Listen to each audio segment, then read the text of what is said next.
چھتیس گڑھ کے پولیس اسٹیشن کے پاس مشتعل ہجوم نے مسجد کے امام کو شدید تشدد کا نشانہ بنایا تھا، جبکہ پولیس نے مسجد کے امام کو ہی گرفتار کر لیا ہے۔ پولیس اسٹیشن کے قریب ہندو دہشت گردوں کے ایک ہجوم نے مسجد کے امام صاحب کو مبینہ طور پر مذہبی جذبات کو مجروح کرنے کے الزامات میں تشدد کا نشانہ بنایا تھا۔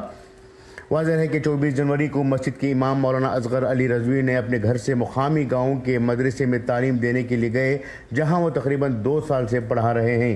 بچوں کو پڑھانے کے بعد مولانا اصغر علی دوپہر کے کھانے کے لیے گھر واپس آئے تھے۔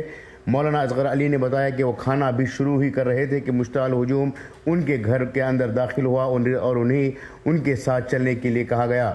انہوں نے جانے سے انکار کیا تو وہ زبردستی گھسیٹتے ہوئے گاڑی میں بٹھا کر پولیس اسٹیشن کے قریب لے گئے، جہاں انہوں نے امام کو شدید زد و کوب کیا تھا۔